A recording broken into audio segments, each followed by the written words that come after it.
Alrighty, ladies and gents. So, I have already published the first of the videos regarding my little series of general hints, tips, and information. The first video was about the first 1 to 3 levels of fighting on the bot front, going against the basic bots and learning some of the ins and outs of how they operate. Specifically, the fact that the little troopers all have no armor plating. Berserkers are technically armor 1, which is light armor, excepting of course for their bellies and their heads, which even our rifles, our basic rifles, can penetrate their level 1 armor and do damage to them. Just doesn't do as much. And then you have the Devastator types who have level 2 armor on their chests, arms, and legs, with only their heads and their bellies exposed to incoming fire with unarmored. So today, I'm going to go ahead and we are going to walk through some Terminid missions. And I just need to choose a Terminid world that will be relatively simple and straightforward. Let's go with Akamar 4. Akamar 4 should be a good one for the first go around. I'm going to go ahead and do a trivial, just like with the other video, showing how to handle these guys with basic equipment.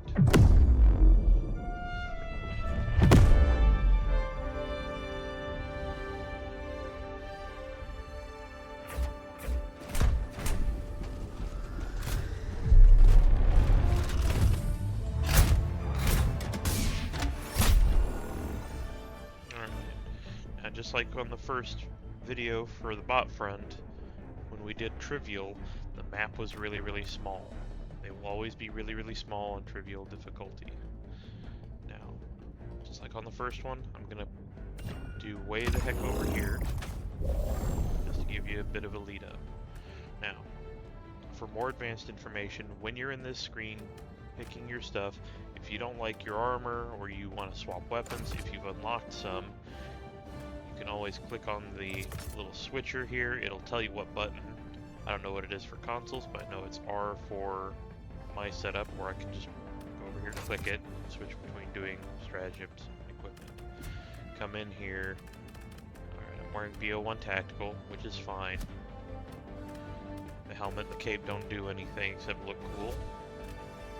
We're still going to be using the AR-23 Liberator, with the standard parts on it, 45 round mags, laser sight, flashlight combo, no muzzle device, and the basic tube sight that comes on it.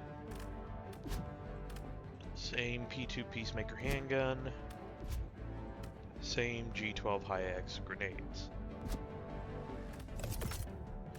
First thing I'm gonna do, first thing I also recommend people do is, if they can use voice and they're playing with other people, is decide who's taking which booster. Since it's just going to be me, I'm going to grab Hellpod Space Optimization, which it doesn't... What it actually does is it gives you a full stock of ammo, grenades, and stims upon deployment. Otherwise you start at half stims, which the standard capacity is 4 stims, so you would have 2. You would have half ammo, which our rifle's standard capacity is 4 spare magazines, or sorry, 8 spare magazines. We would have 4, and much the same with the pistol. All of our ammunition, grenades, and stims would be at basically half upon hopping out of the pod. Is that a big deal? Not really, because we can summon a supply drop. In fact, I can show you that on this next one here. It should be just fine. We're gonna bring the Precision Strike. Oh, I didn't mention this during the last video, but I will mention this now. The time to deploy these and their health for specifically like the turrets and stuff are going to be different compared to yours. They shouldn't be vastly different, but they are slightly different, because I do have most, if not all, of the upgrades to my ship. But your performance is going to still be relatively the same. It's only going to be 5 to 10 seconds worth of difference between deployment or even getting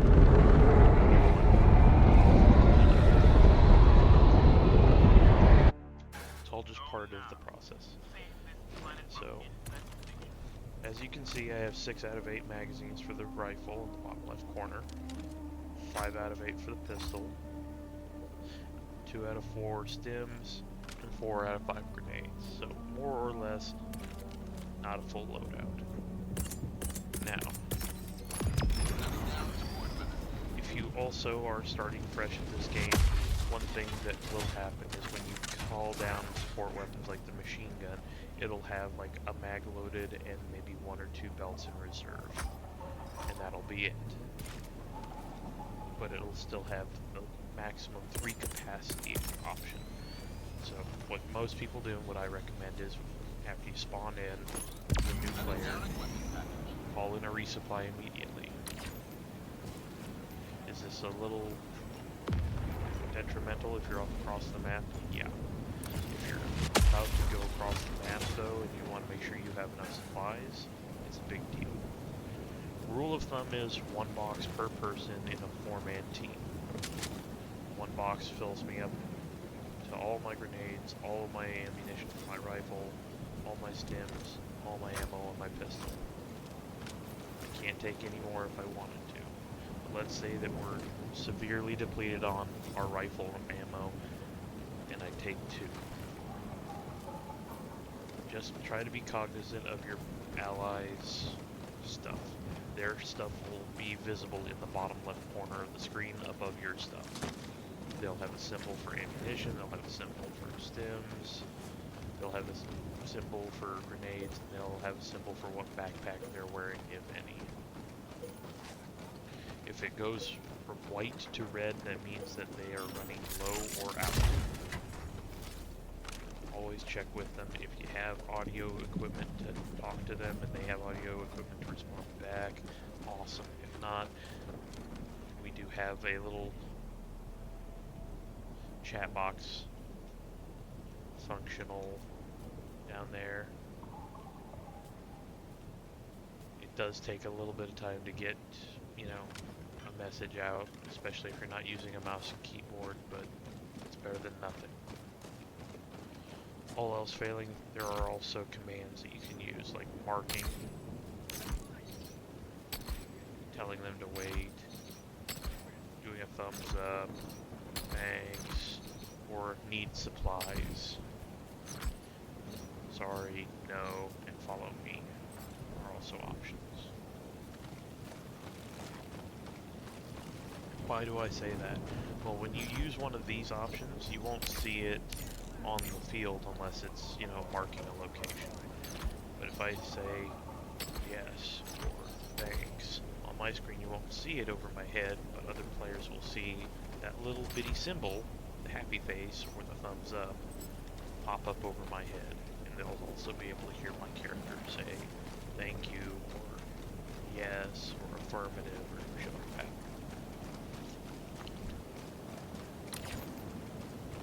Onto the objective, which is to start the fuel pumps.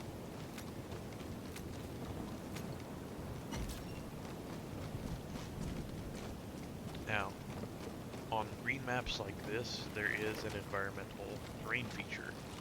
It's these little pods of spores. If you step on them, they work like a little gas cloud. And they'll obscure enemy sight lines and make it easier for you to get away. Get damaged, they can knock you down and drain your stamina to nothing. This also works against the enemies. It also does a tiny imperceivable amount of HP damage off the end of the bar there.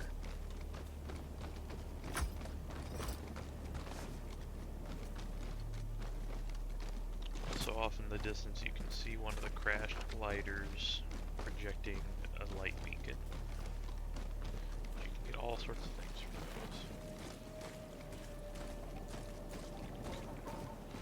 those. So terminids. Quick breakdown. The lowest tier you have what many people call Wilburs. They're these itty bitty watermelon-sized bugs. Not a big threat, but they're still, you know, an annoyance. In a large enough amount of them rushing you, they're still a threat. Then you have little warriors. These guys have level 1 armor. The Wilburs have none. These guys have level 1. They're not a big threat. They can take the shots, but they really can't survive them too well. Ideally, headshots are best, but they can still keep moving around a little bit after death. Wilburs will try to pop smoke whenever they can to summon them. If you hit them even slightly or they take any kind of damage, then they are basically unable to call. But you gotta do it quick.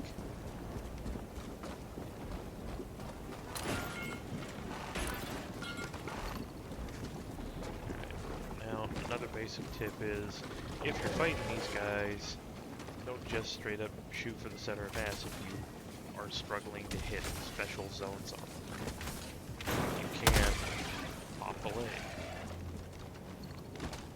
In fact, you can pop 2 legs off of them. You can pop 3 legs off of them.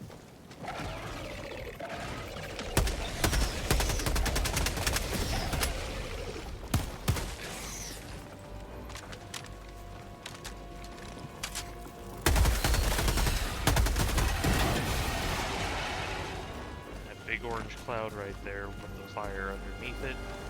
The fire is not part of the effect of it. There was an explosive there, but it serves a purpose. That orange cloud coming up is because they called in a bug breach, which, much like the bot drop where they come in with a plane and they drop a bunch of robots off, the bug breach, just a bunch of them just tunnel up under the ground and you have to fight them. You'll have to fight multiple bug breaches later on in the game, and it's not ideal to be anywhere remotely close to them, but sometimes we don't get to choose.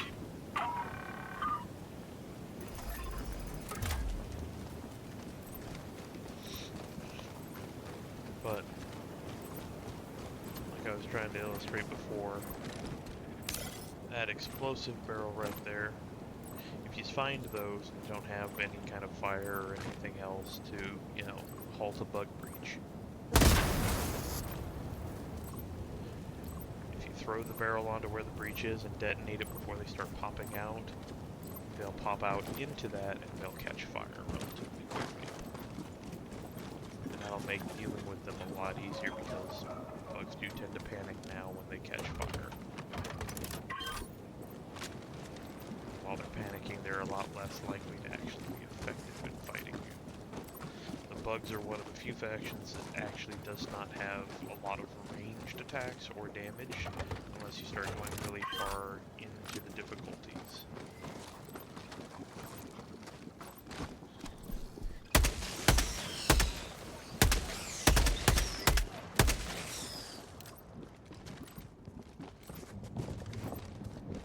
Like I said before, these are just the basic Wilburs.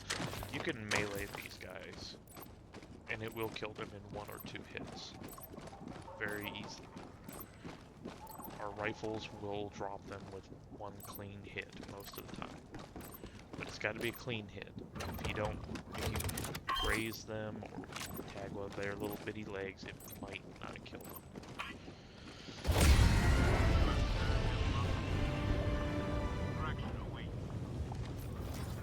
Alright.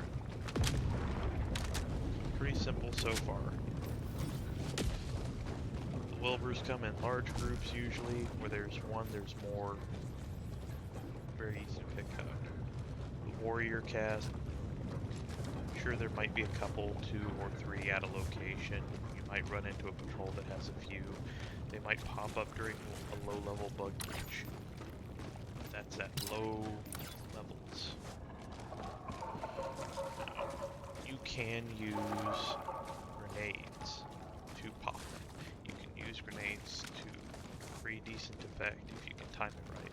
I don't advise using the high X to take care of bug breaches, as it does not have a very wide blast radius, and it's much better reserved for actually dealing with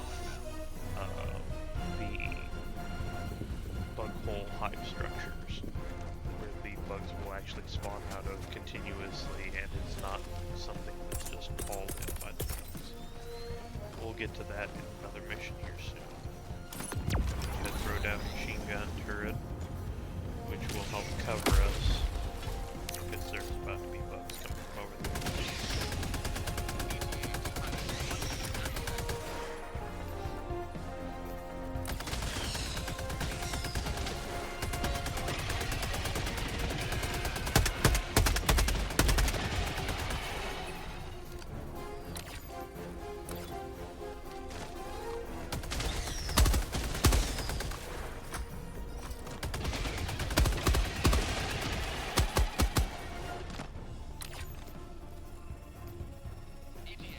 Also, a neat thing about your radar is that you'll see this little white circle popping out from the center periodically of where you are.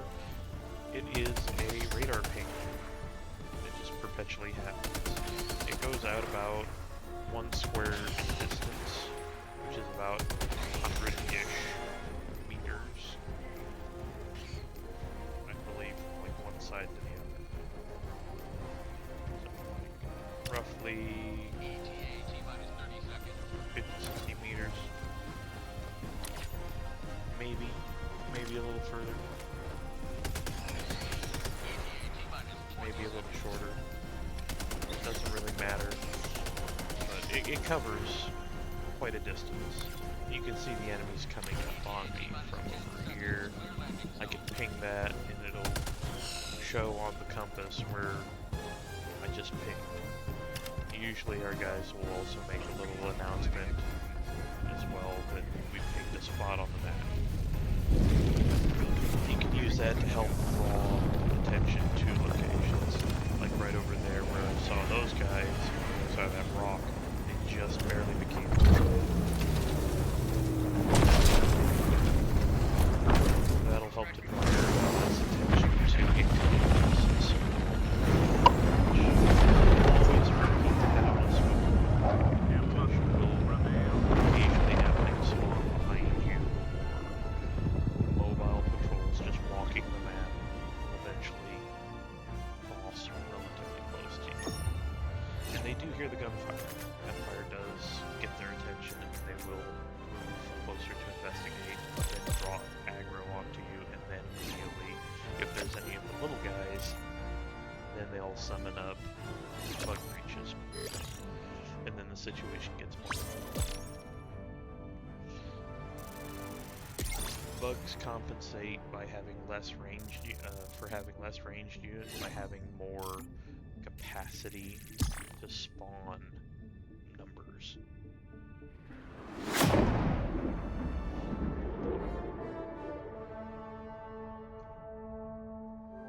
On the bot front, only the basic little guys, basically any Terminator dudes can fire up a flare to summon and stuff.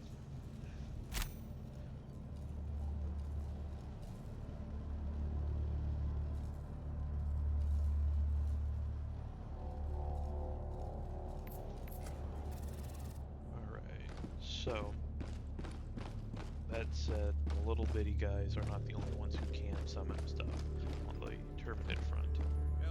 On the Terminid front, the warrior class and some of the other medium-sized ones can do additional summoning.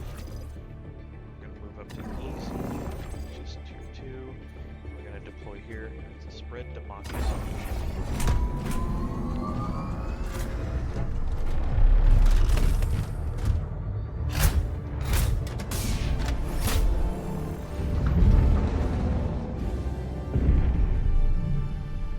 This one, the objective is here, exfil is here, and there's stuff between there and there. So we're just going to go right ahead, deploy. Actually, I'm going to deploy right on top of the objective.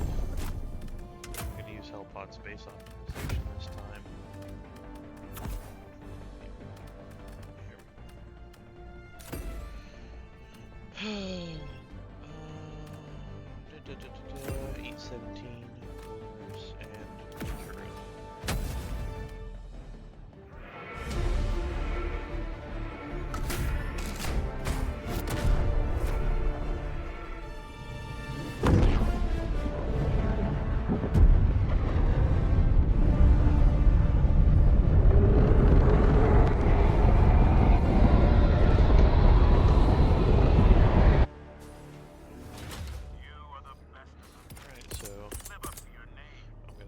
Super Earth flag.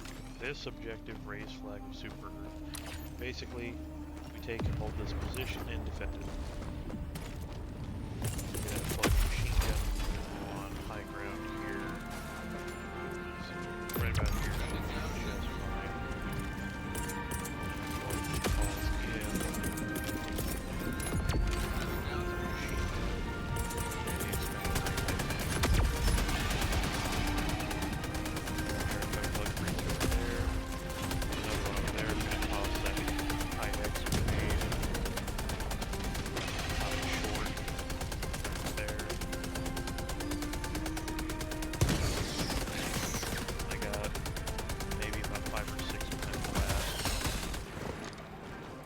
IX grenades, they can be good, they're not amazing. Right. So, next up, while this is doing its thing, that is a spore spewer. It's creating that nasty little fog around it, obscuring vision into the field.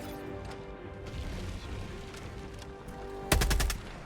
white means that we're doing okay damage to it, standard damage to it.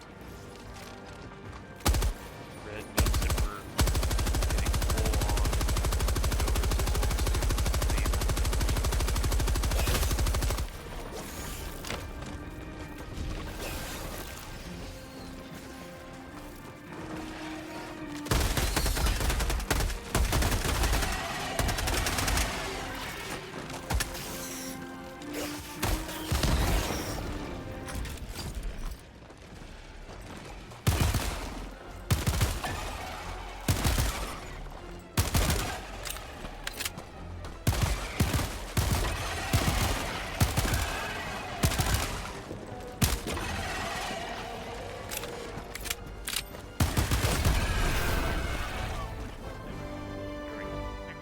So what happened there is, even though the bar filled up because there were still enemies that were spawning, it would not go away. Now, you can use the machine gun to just spray down that tower just like that. It will work. It will take quite a few shots to do it. One or two of these Heat 17s will pop it. And it will pop it very, very easily.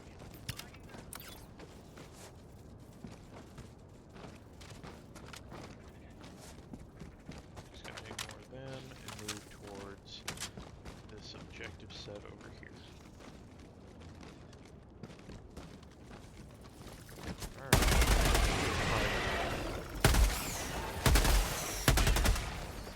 Try to use him for a little bit less if I can.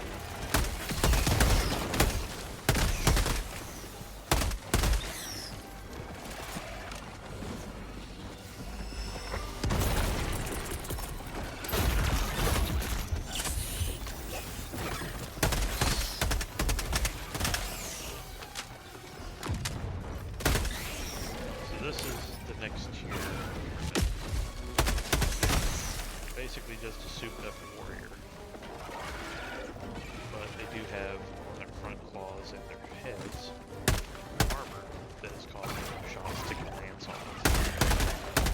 Now, if you're far enough away and you shoot at them, it will actually, cause them to turtle up. It'll bring their four claws and forehead together, kind of like a little shield. They'll stop moving like that.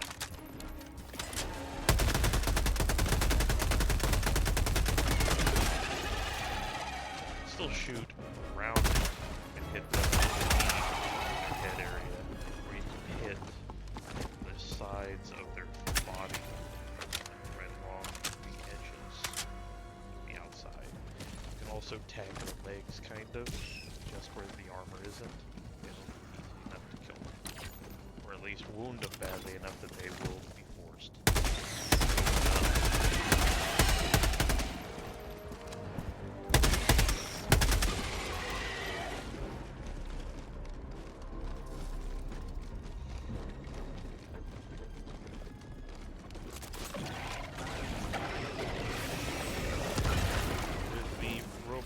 It is very linear in how they progress. It's in a line from the basic dudes with different types of guns, maybe.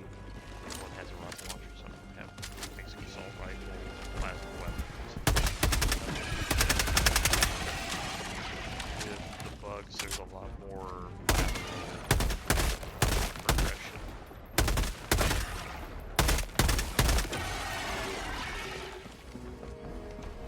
Lateral progression tends to be, we don't have armor, we have armor, or we have a special purpose.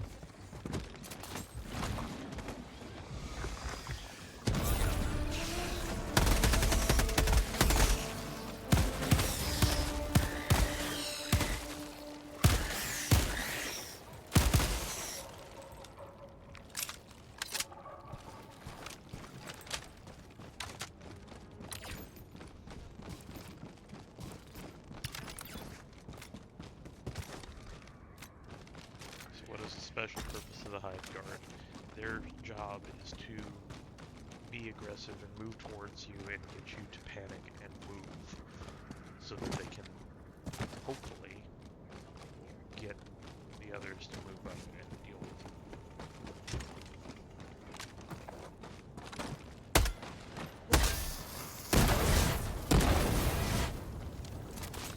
Worked like I was hoping it would.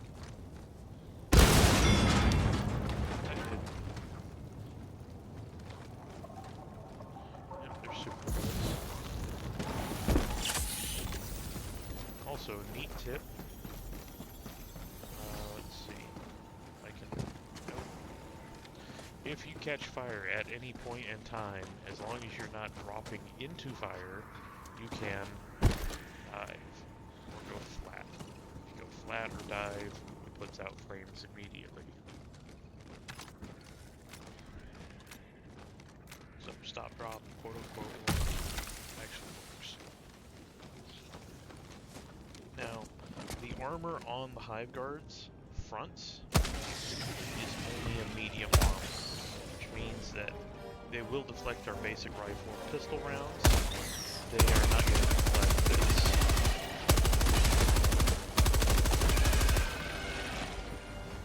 Which is one of the reasons why I suggest that you have at least one person on your team with a medium machine gun.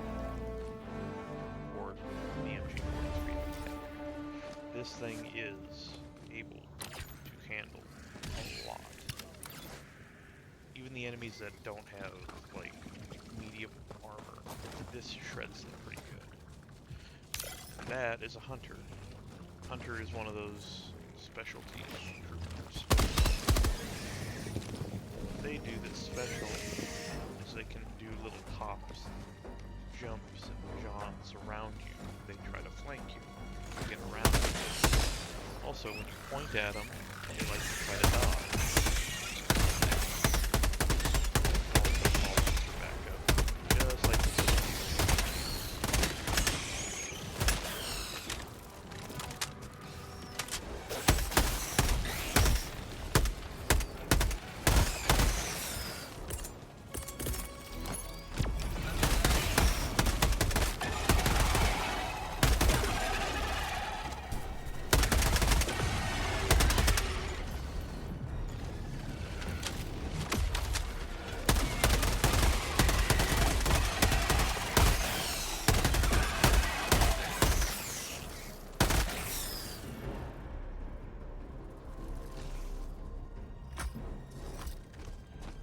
Also at the bottom half of this magazine, I want to show you something. Notice that the rounds are starting to become a lot more visible and the sound of them is starting to change. We're at a point where the rounds are coming out red. And you can hear that sound as it gets closer and closer to being empty, it starts to get chunkier. That's indicating that you are almost out. So there is an audio and visual cue other than just watching the HUD.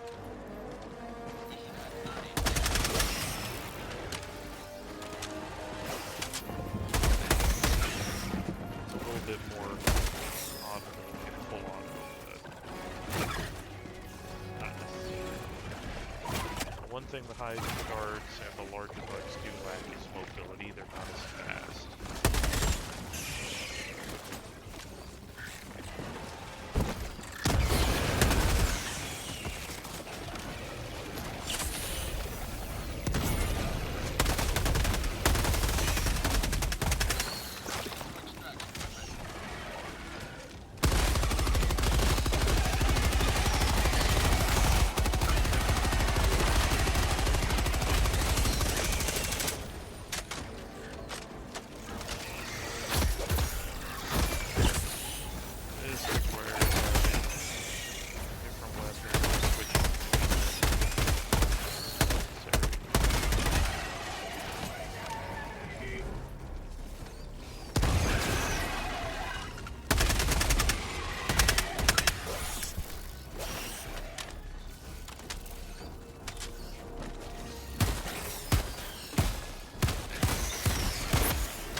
Hitting them with pistol whip is enough to kill the Wilburs. I don't want to be that close to them because they still hurt a lot. Just firing off around in their direction will make the shield guys usually cover up, but they gotta be far away. If they're not far away, then they're a little too bold and they'll keep pushing.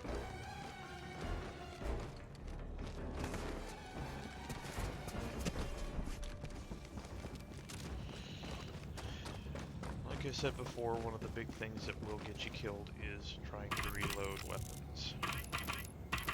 Especially on this front where they don't have to. They don't have to worry about, you know, taking aim and shooting at you from a distance. They're just gonna run up on you. This makes the MG sentry a lot easier. Because now it actually can hold explosives. Can't shoot back at it. At least for the most part. There are bug units that do have range, not on this one. At least as well. Yeah, no, there's still another bug hive over there that we didn't get, but I'm not terribly worried about it. With the bug hives, you gotta get a grenade into the hole or some other explosive into the hole and pop them. Which, with the fabricators on the bot front, you can use anti-tank weapons from a good ways off and just hit the side of them. With the bug holes, you gotta get the round in the hole.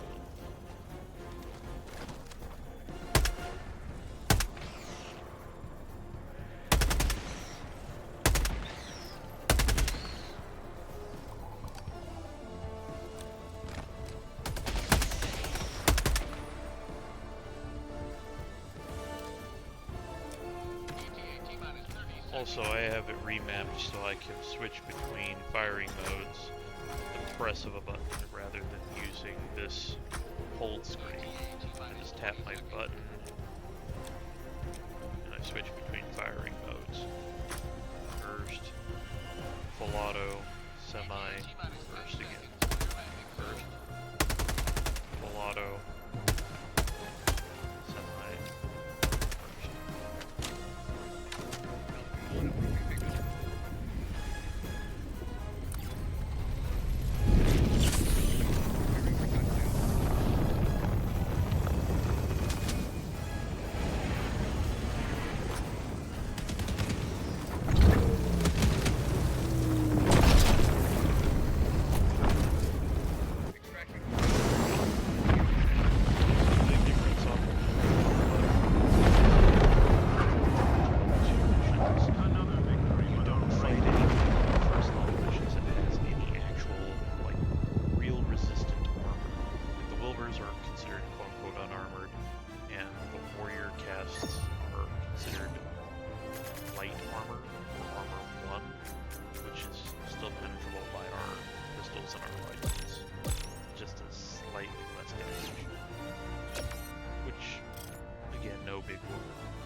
down with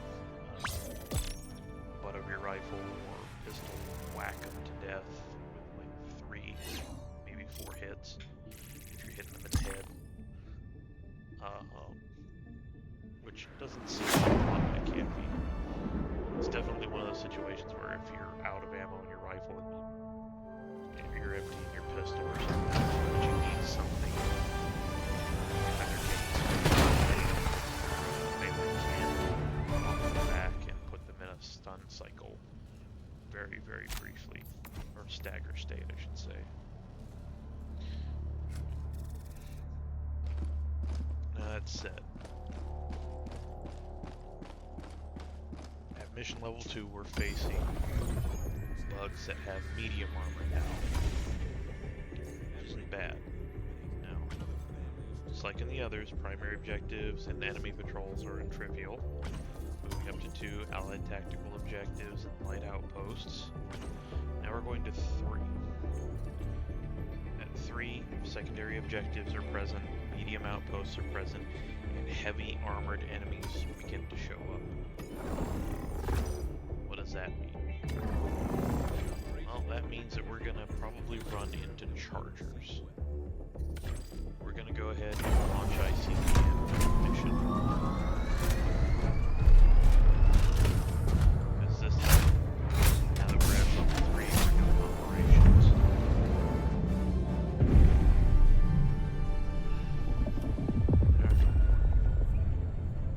We're gonna deploy on the evac.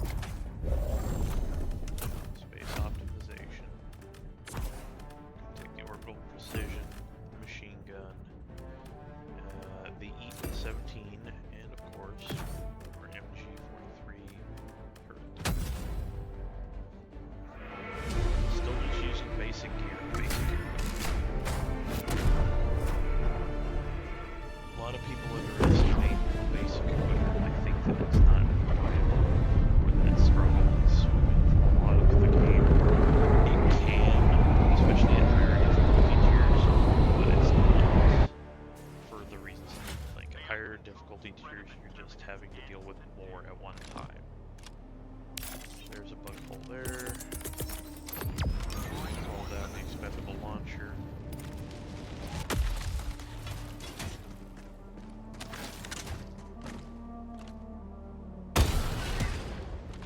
It's high.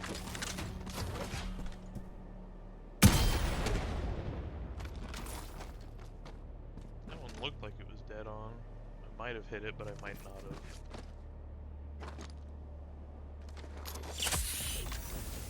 Oh, also, nice tip for in the future, that little jump that I did there hurt me a little bit. However, if you ragdoll before you jump, it doesn't hurt. Or at least it won't hurt as much. You'll have to fall way, way farther.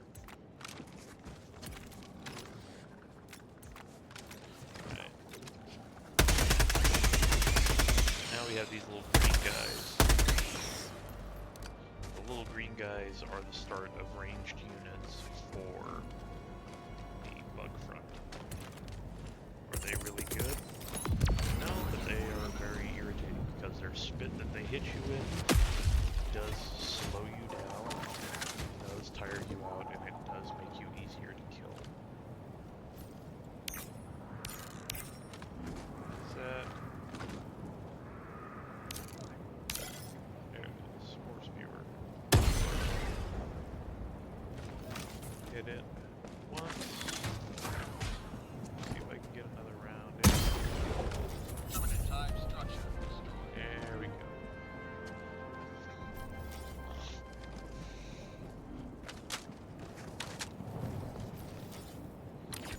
Just took that out. Let's go over here. We'll take this out.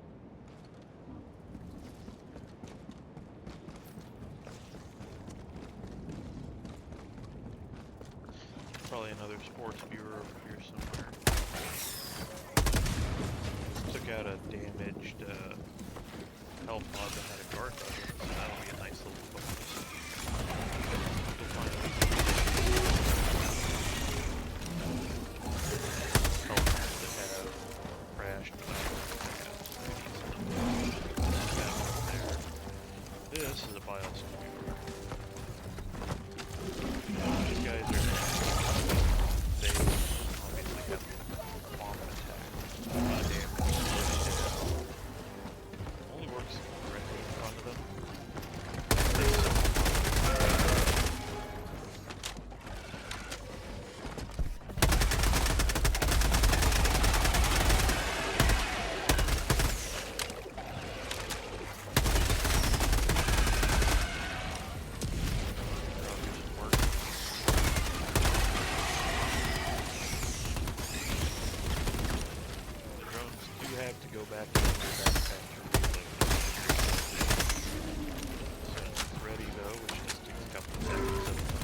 keep it on there until you absolutely need it. Like, oh no, I'm about to reload. Well, since I reloaded, I was, you know, unable to deploy it. But, oh no, I fired a few rounds, I'm reloading, or I'm about to start reloading, send out the drone, and start my reload. I can put it back on my back. Not only conserve ammo, but to keep myself covered, especially if I'm using the medium machine gun.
Teach you guys a neat trick.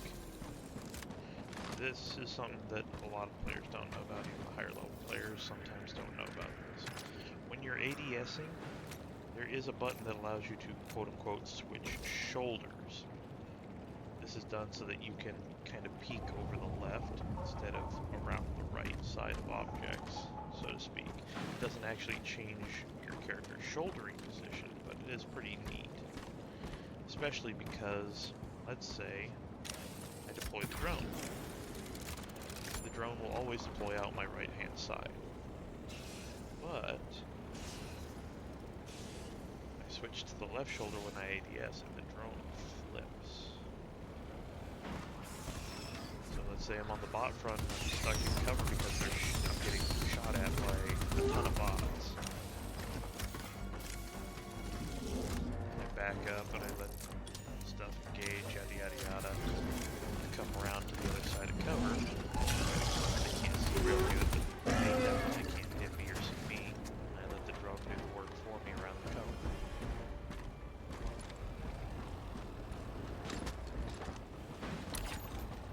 High value.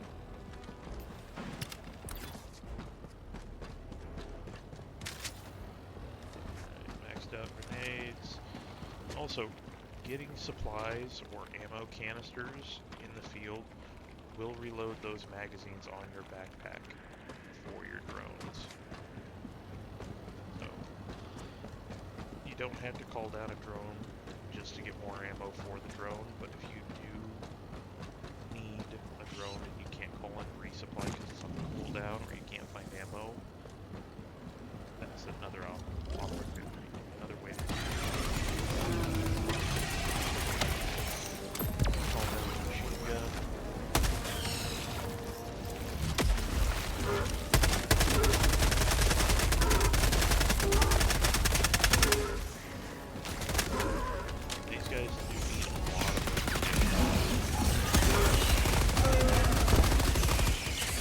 Files, viewers, all have one of those.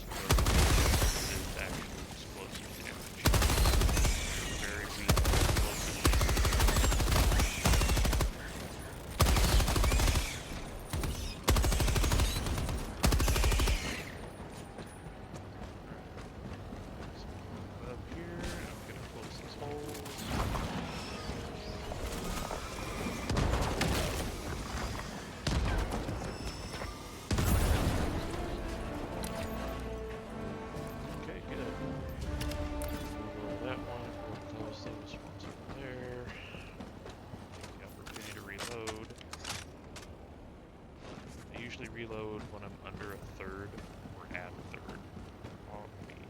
weapons if I'm not in the middle of engagement, and if I'm not packing a drone,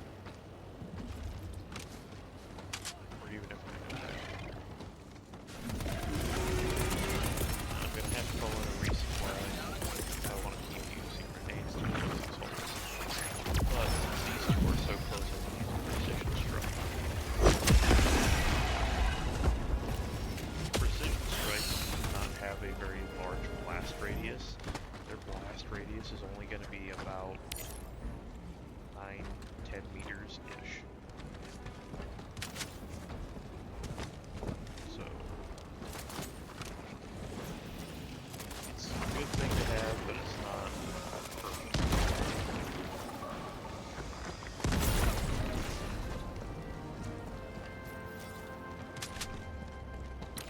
Alright, that's taken care of. Here, retrieve launch codes. Mission at 30 minutes remaining. Sending down sentry.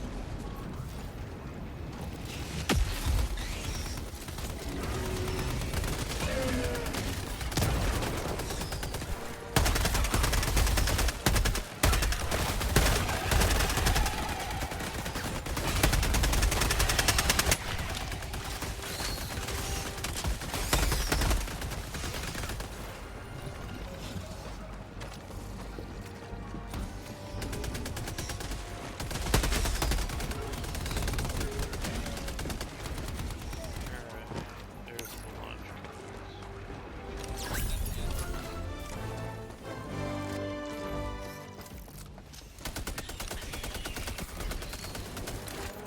That we have retrieve launch codes. We're gonna go take that magic structure out of there. And we're gonna hit the main objective.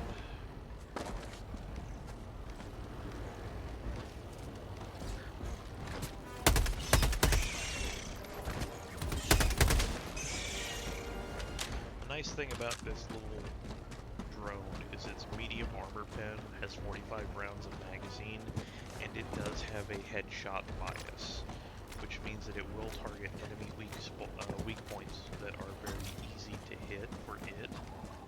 So it is actually very ammo efficient for what it is.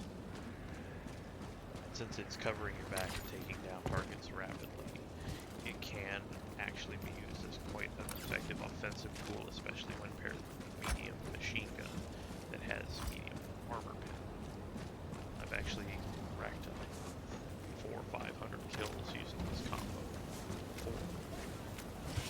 And it works pretty well.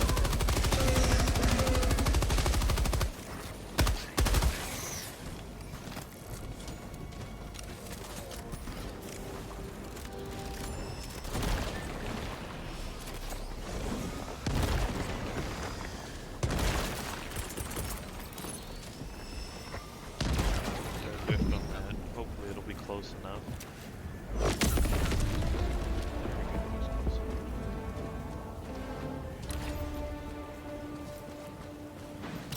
Alright, then we just had to head and do the ICBM.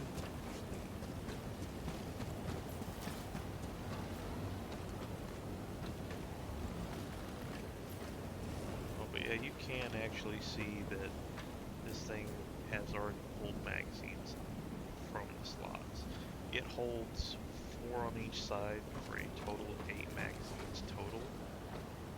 So it has roughly the same amount of capacity as a standard for ammo,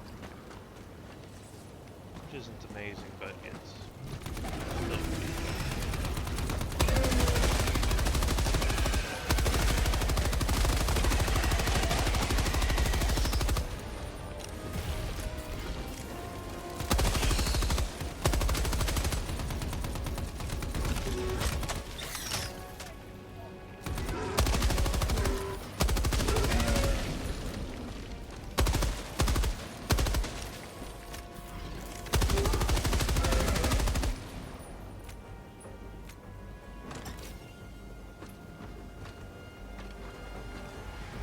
It's like having a little mini mobile turret.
will show you the code in the upper right corner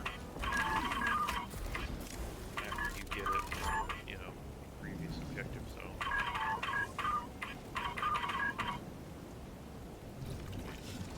Now that that's done, come over here and we can start pulling up locking lugs one at a time to uncap this silo.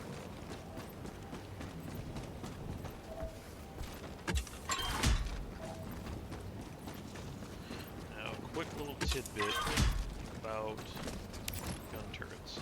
They are on a timer. Once they've deployed, they only have a certain amount of time that they will be active. Or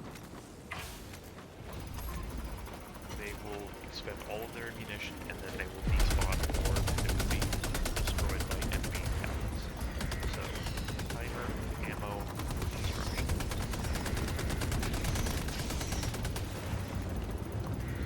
Machine gun turret does not have a lot of bullets. It has, I want to say, maybe 3 belts worth of ammo, I think. Which isn't a lot, but it's a machine gun that you don't have to point and shoot. It will do that on its own. Just don't stand between it and the targets. If you do, it will cut you in half with gunfire. But you can crouch. You can go prone. In fact, you can also dive. Diving in relatively near, hopefully where it's not going to start immediately shooting as you're diving is good.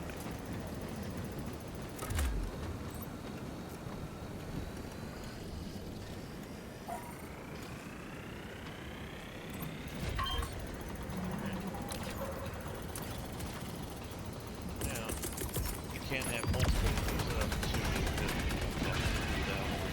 You have the ability to throw a double.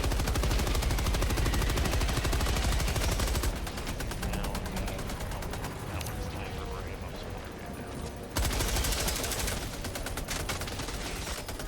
Basically had one its job. It's something for me to handle.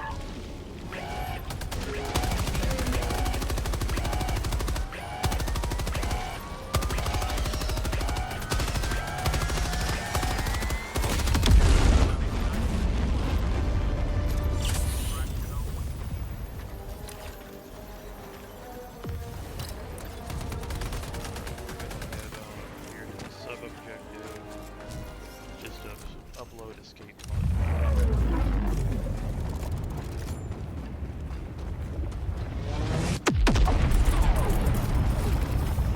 Start the command, and we just sit here and wait for it to do the same.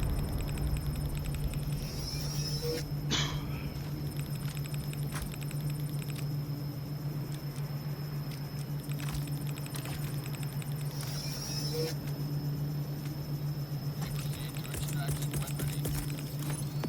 Deploying sentry.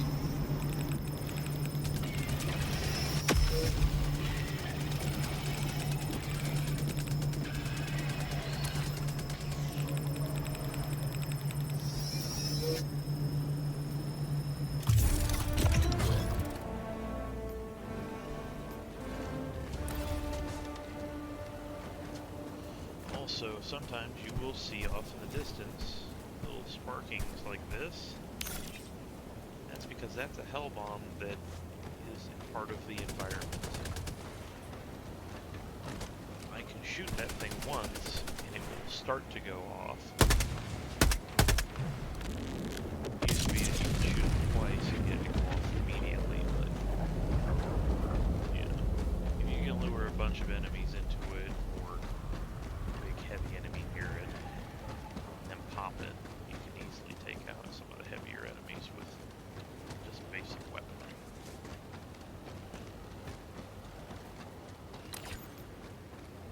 Alright. Also, you don't have to mark it on your map when you want to go to extract. All you have to do is look for the blue light in the sky. That marks the extraction points, beacon that you have the ability to just punch in. Go from there. Okay. Let's see what we get out of this.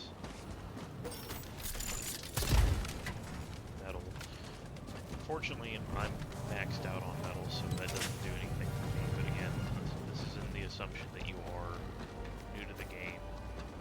You can see kind of all these little yellow pillars in the sky are just gliders so you can fly through.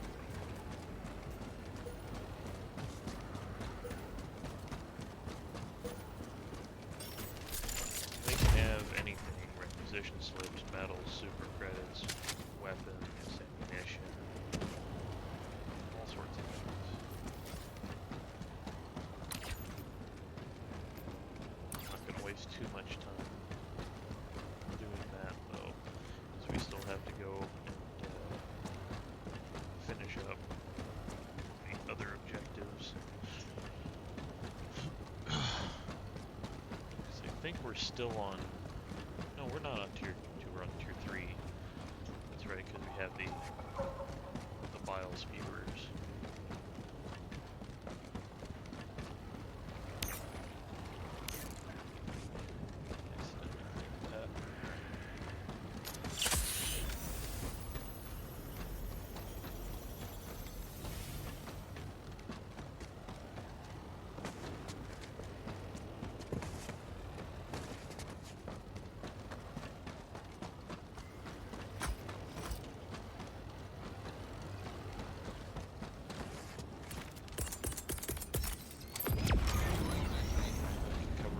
Sides of the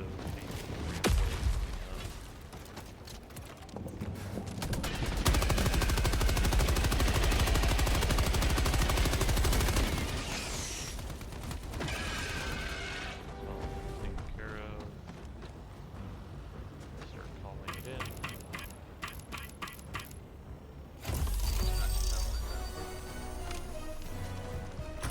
Got 16 rounds left in the belt. Let's go ahead and reload.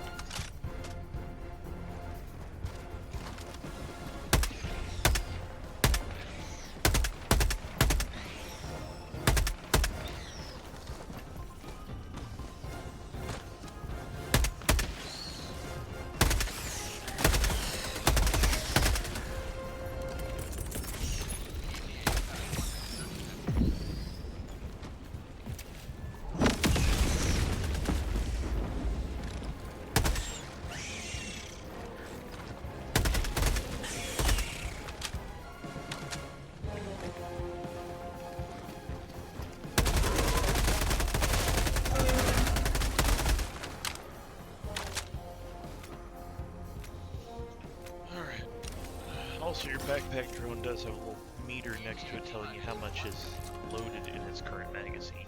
So it gives you a warning before it's going to go into the back, so to speak, and reload.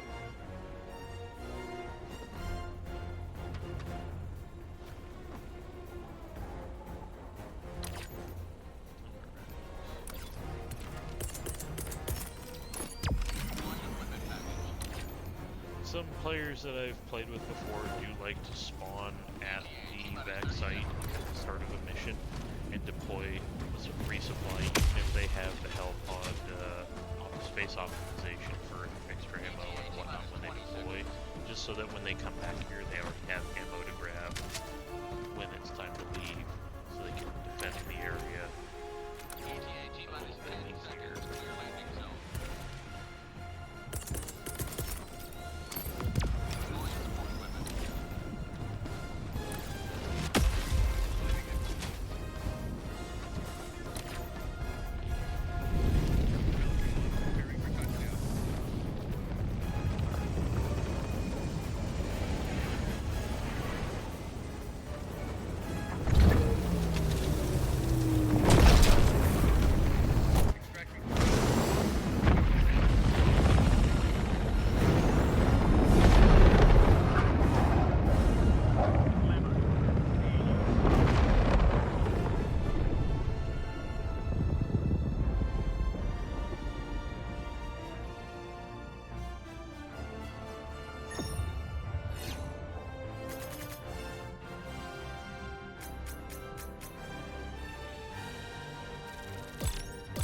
bosses in these various areas. We're just gonna go right on ahead and drop here, through there, and take out that.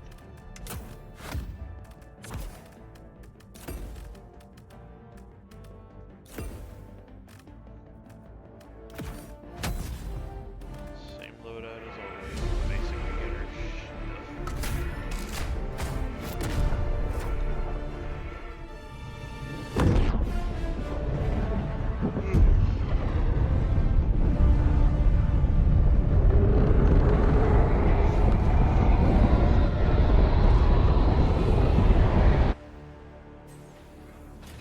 Go now, and we Helldivers. landed on top Let of our a high enemies spot. take no step that is not hindered by the corpse of their comrade. I'm gonna do pitch the turret out over there. That way anything that starts to come out of here into here is gonna be right in the sight line and get absolutely sprayed down. And get machine guns down here. Gently move down towards it.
Usually, you'll have these glowing rock areas near where the hives are. Hives will also have footholds, which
Also, the bug front does have these little nasty spiky lines that they don't do much if any damage. But you can see my health ticking down from it. It mostly just slows you down, which is the one crucial element of fighting the bugs, is slow down.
Buddy bunker, aka two-person door.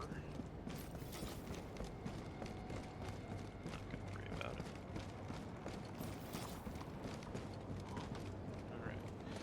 Now, cities. These outer walls are destructible, but not by grenades. At least not by the common high explosive grenades. You can take them out with an orbital precision strike. However, if you look around the outer walls, you will eventually find places that are accessible.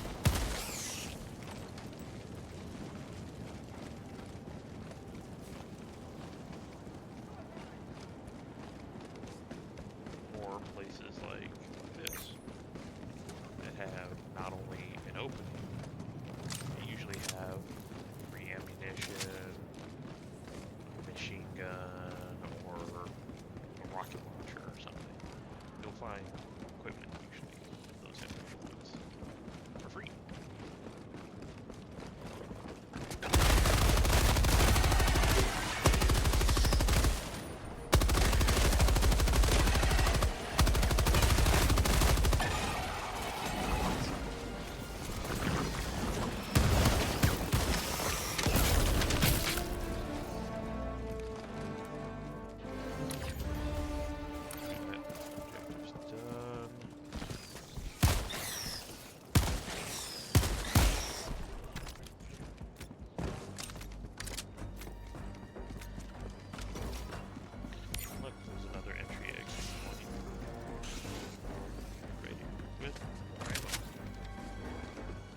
Also, sometimes you'll find these big double heavy machine gun sets, which can be useful for dealing with stuff if you don't bring your own strategy. So, more on that later.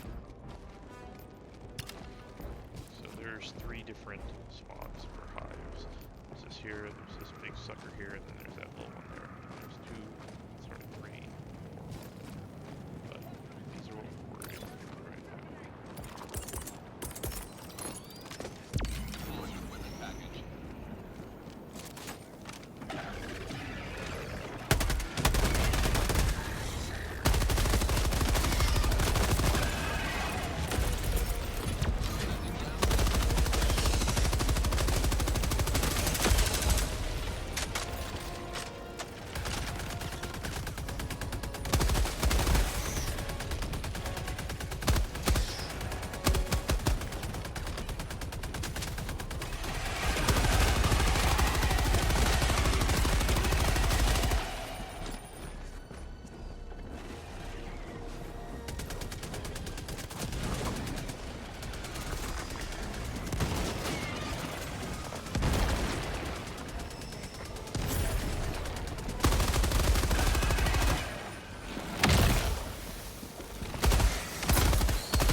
should hopefully be enough, and if it's not, I can always fall down precision orbital.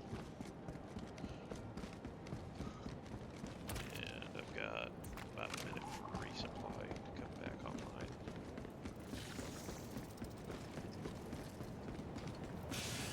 Objective near our position.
There's that one down there. Good to go.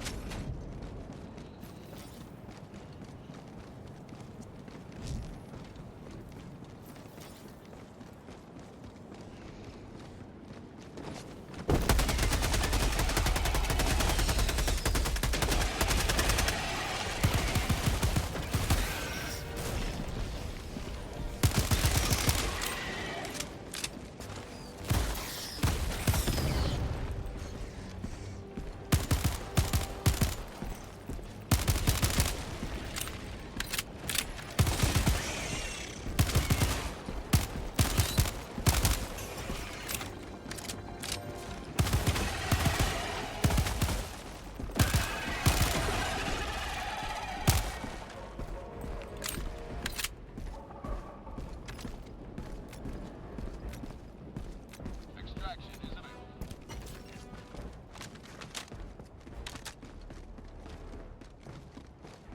Okay, we're gonna move to target. Take it out.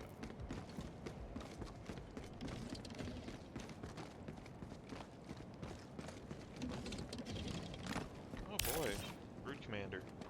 These guys are basically warriors souped up on crack.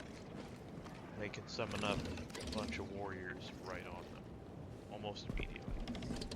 But they have, like everybody else, glaring weaknesses.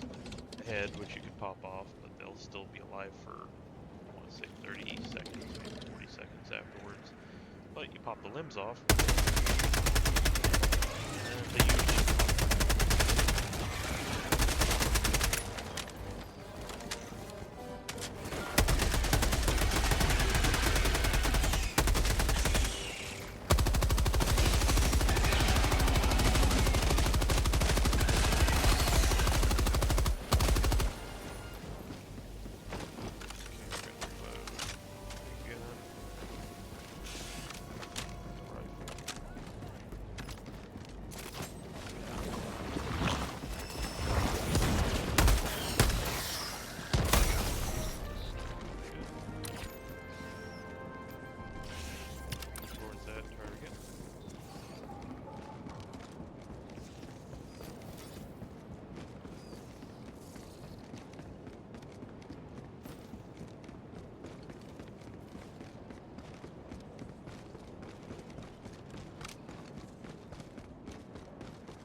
do get a lot more magazines for your primary, especially if they're one of the starting weapons or one of the entry-level weapons.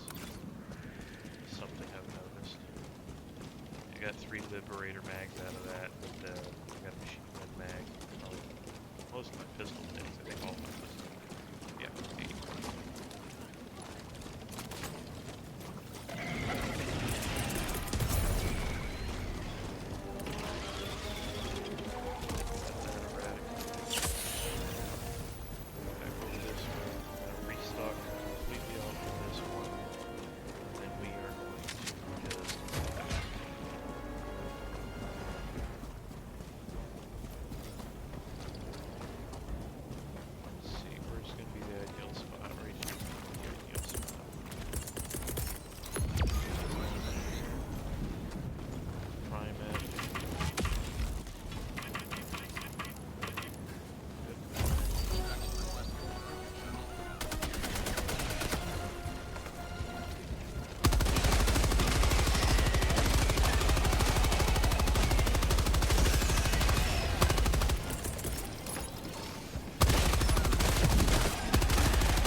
Facing overwhelming hordes of medium or lower armor, then I might switch it up higher. But for the most part, I only use the 630 when I'm walking around and I need to do hip firing or a hip shoot. They can walk and fire and easily suppress enemies and manage to get go.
Shoot off 2 of their legs, especially 2 on the same side, and they really struggle to actually move and fight. So sometimes just blowing their legs off is better. Center of massing them does take a lot more rounds to kill them in general, but if you can impede them and prevent them from either fighting back effectively, you don't have to worry about actually.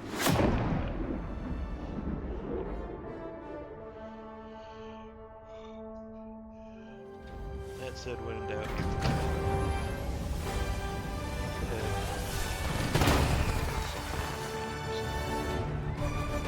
on their little butts, shoot the warriors in the head with a quick burst from the Liberator, and that'll usually drop them for a couple rounds from the pistol. That'll do, though they can survive for about 5 to 10 seconds without a head. So there are ups and downs to that. And that is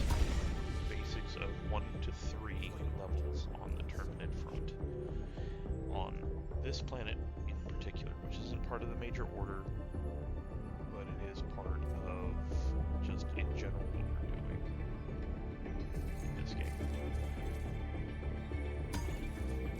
Alright. Thank you all very much. I will catch you on the next episode, which I will probably film either tonight or tomorrow.